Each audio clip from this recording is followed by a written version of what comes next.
Good evening.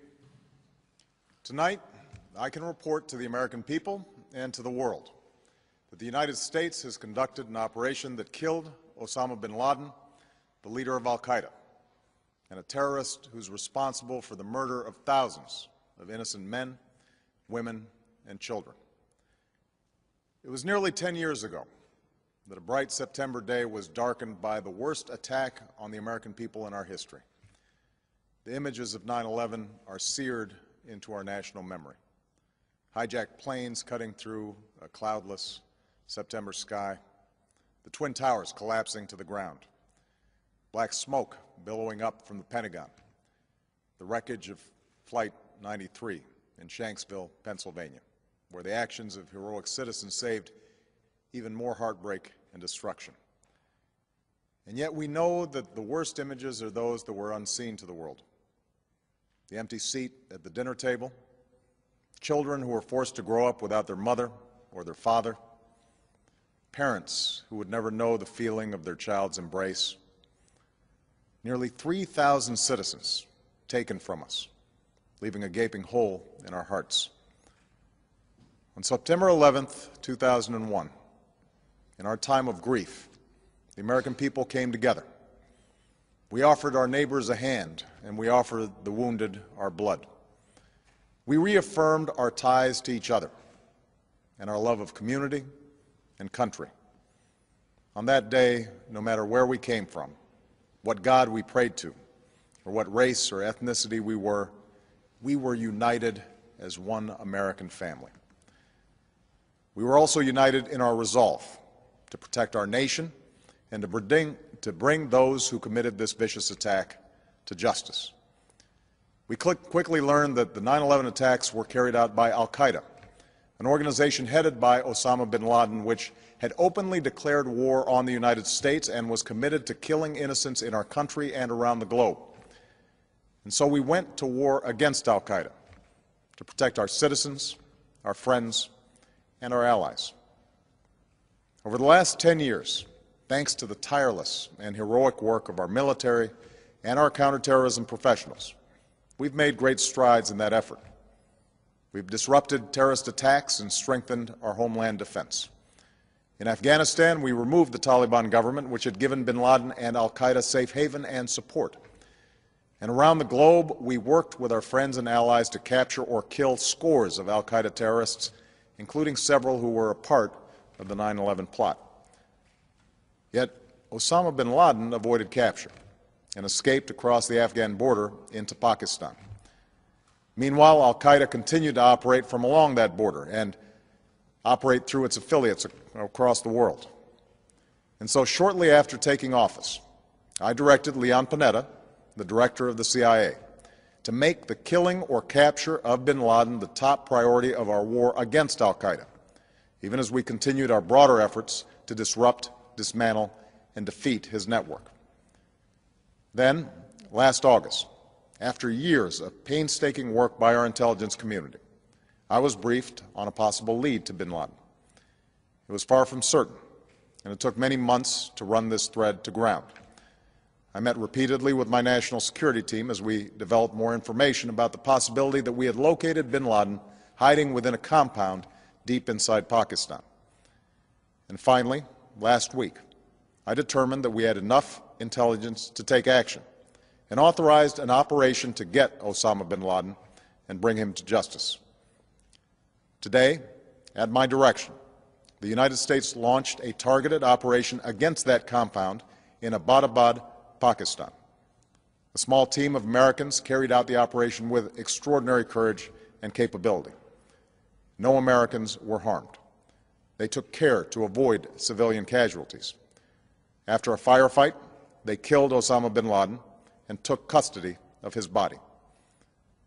For over 2 decades, bin Laden has been al-Qaeda's leader and symbol, and has continued to plot attacks against our country and our friends and allies. The death of bin Laden marks the most significant achievement to date in our nation's effort to defeat al-Qaeda. Yet his death does not mark the end of our effort. There is no doubt that al-Qaeda will continue to pursue attacks against us. We must and we will remain vigilant at home and abroad. As we do, we must also reaffirm that the United States is not and never will be at war with Islam. I've made clear, just as President Bush did shortly after 9/11, that our war is not against Islam. Bin Laden was not a Muslim leader. He was a mass murderer of Muslims. Indeed, al-Qaeda has slaughtered scores of Muslims in many countries, including our own. So his demise should be welcomed by all who believe in peace and human dignity. Over the years, I've repeatedly made clear that we would take action within Pakistan if we knew where bin Laden was. That is what we've done. But it's important to note that our counterterrorism cooperation with Pakistan helped lead us to bin Laden and the compound where he was hiding. Indeed, bin Laden had declared war against Pakistan as well and ordered attacks against the Pakistani people. Tonight, I called President Zardari, and my team has also spoken with their Pakistani counterparts. They agree that this is a good and historic day for both of our nations. And going forward, it is essential that Pakistan continue to join us in the fight against al-Qaeda and its affiliates. The American people did not choose this fight. It came to our shores and started with the senseless slaughter of our citizens. After nearly 10 years of service, struggle, and sacrifice, we know well the costs of war.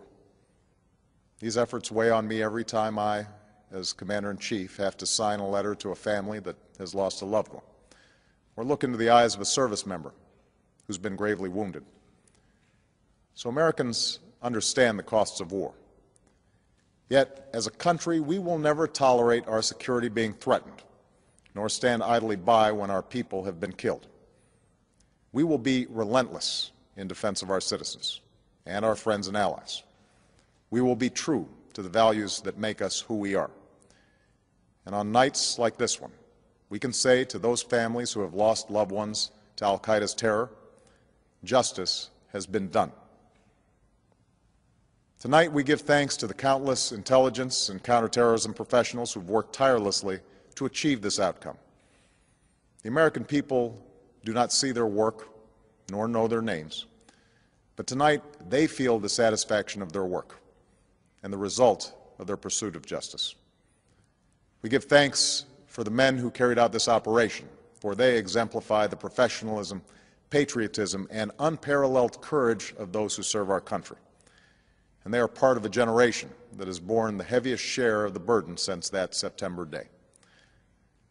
Finally, let me say to the families who lost loved ones on 9/11 that we have never forgotten your loss, nor wavered in our commitment to see that we do whatever it takes to prevent another attack on our shores.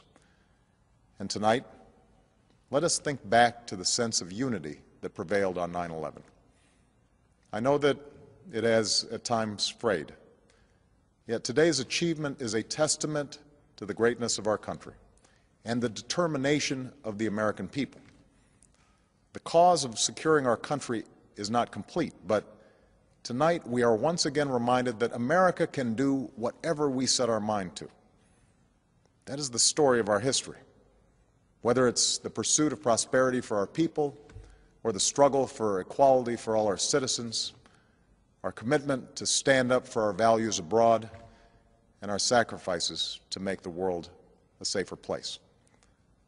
Let us remember that we can do these things not just because of wealth or power, but because of who we are.